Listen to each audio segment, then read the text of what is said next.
Hi guys, it's Jake here at Canadian Cutting Edge, and today we're going to see how to sharpen a recurve with my TSPROF K02 system.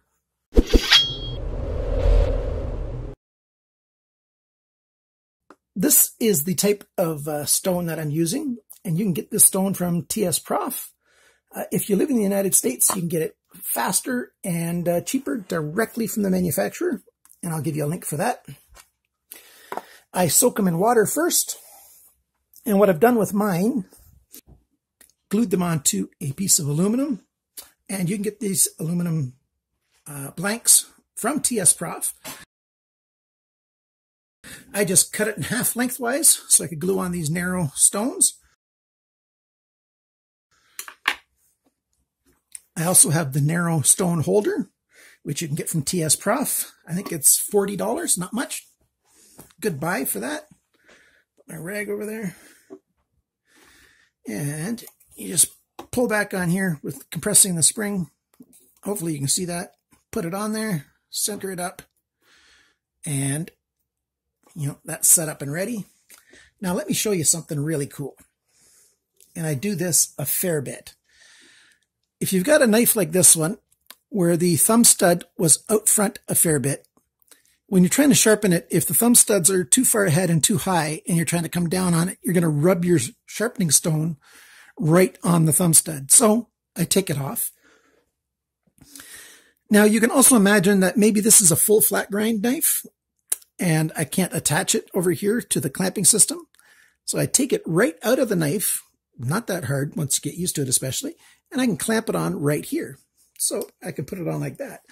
But that brings the blade way off center from where I am wanting to grind. And I try to get as close to center all the time.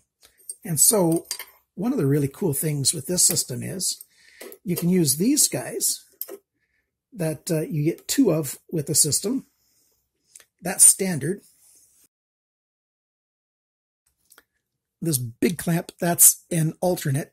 And they have several other clamping systems. They do have a special clamping system where there's two of these, where it has a conical adjustment, which is made for full flat grind knives. I'm hopefully going to get one so I can show that to you. But since I don't have it yet, let's just do it this way. And I put the blade on like this. And so that the center of the blade from the cutting edge, I try to get the center of the cutting edge lined up with the center of this. And that gives me the least variability on angling that I can get. It's already super good with this very long throw. So I get up my tools here and I tighten it up. You don't have to go super tight. The clamps are really efficient. They hold very well. So there you go. Now, as you can see, I've got a recurve there. I tried to look for a knife with an extreme amount of recurve, and I don't have one that I can show you easily. I did sharpen this guy the other day, my Tangram that I got, and you've got a pretty good recurve in there. I just don't want to waste the steel, so I don't want to sharpen it again just so I can show you how to sharpen it, because I really like this knife a lot. And now what I do is I start at the end of the blade, and I'm going to move across and over at the same time. So I'm going on an angle. So I'm going on an angle like this across the blade.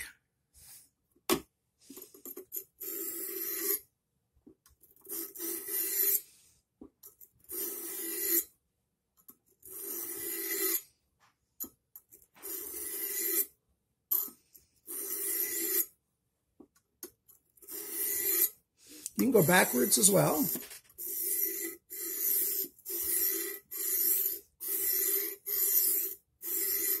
If you're going to stop before you get to the tip, stop at a different spot. Don't try to stop at the exact same spot each time, because then you're going to end up having a little dent that you're going to, a divot, I mean, that you're going to cut out.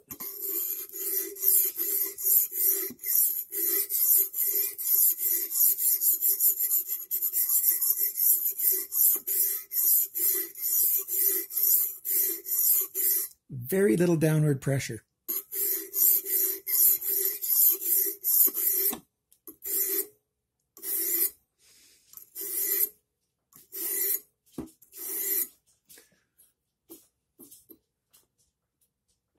Okay, and then I go back the other way.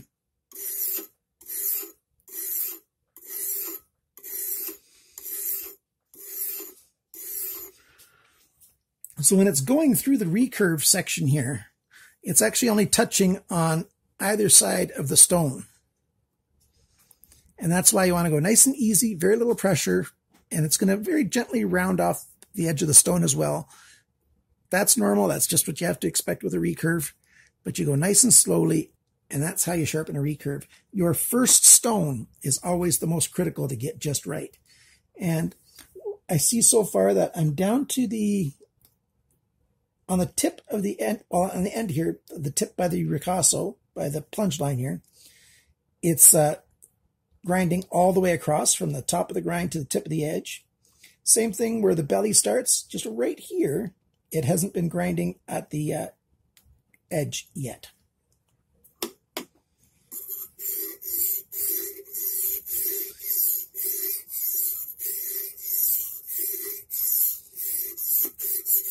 Sometimes you might just do a little bit for a while right in the middle at the spot that needs it the most.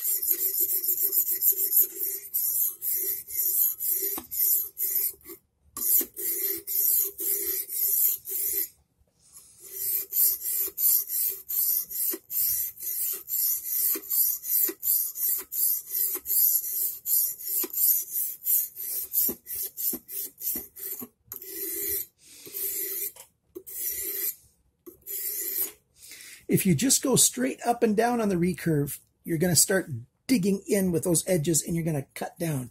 That's why you need to go a fair bit across, not so much up and down like you do on a regular, blade that's bellied or flat. That way you can just grind like this all day long if you want to.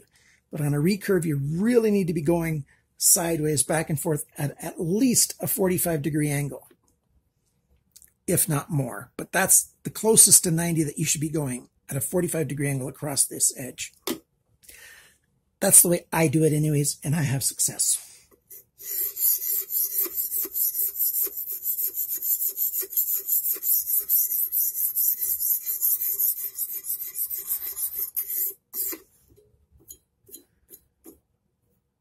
Okay, that side's done. As long as you have success, you're doing it right. That's what I say. Now, there are some places that have half-round stones. So they're flat on the side that gets mounted onto the holder, but then they are rounded over. Those stones, you can sharpen with them just like you do, a regular non-recurve blade. And you just, go across all day long. Except for even on those, you don't go straight up and down because they're going to be grinding just on one narrow point right at the tip.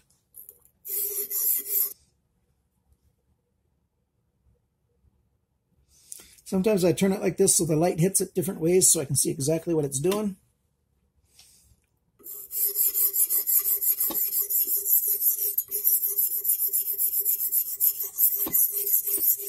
The problem with a marker on wet stone sometimes is that the marker washes away a little bit. Now, if your stone gets too much residue coated on it, you just dump it in your water and you wipe it down a little bit.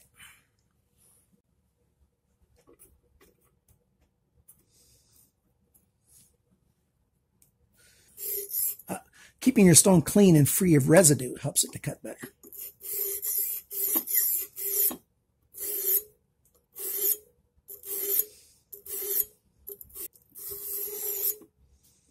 Then once you've got it all done with the first stone, you just follow through with the rest of your stones the exact same way. And then you put your finest stone on, and in this set, that's 1200 grit. And nice and slowly, nice and lightly, you're going across the blade at a very, very slight angle to the edge. Don't try to go exactly perfectly on the edge, just a very, very slight angle to the edge.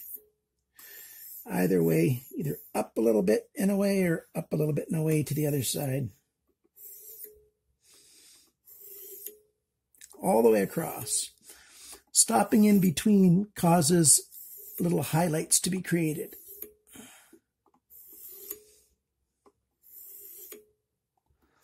And like the first stone, this stone takes longer than average. All your middle stones, you can go quicker. You know, your first stone gets the grind set up, and your last stone is your final polish. Of course, you do need to strop afterwards. I've got a separate video on stropping.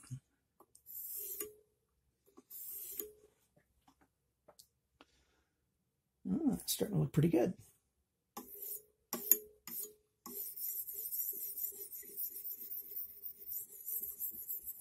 Cut this section out where I'm just going back and forth a tiny bit.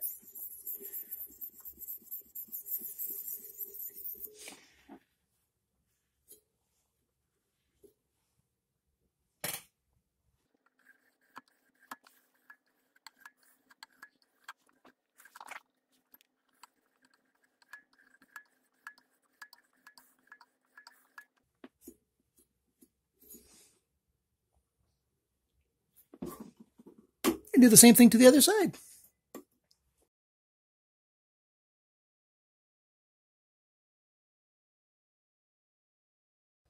Okay, so now I will show you some pictures of some of the other accessories that are available from the TSPROF. And these are accessories that I plan to be buying. We've got a table, so we can use it sort of like the Edge Pro Apex. You can do it that way. The conical clamps that I talked about earlier. You can also get a scissor sharpening attachment. And several other things. So go ahead and get those. Don't forget to check the links in the description below, especially if you want to buy some of those abrasives. If you're in USA, if you're in Canada, you can buy them and have them shipped to Canada as well. Or you can buy them directly from TSPROF. Great way to get them. And make sure, if you're going to get those narrow abrasives for doing recurves, go to TSPROF and order the narrow holder. You're going to need that. I have a spare one, so maybe you could buy it from me if you've got a TSPROF system already. Thanks for watching. Thanks for liking, sharing, commenting, subscribing. And if you're going to buy one of these TSPROF systems, let them know you watched the video by Jake at Canadian Cutting Edge. Bye now.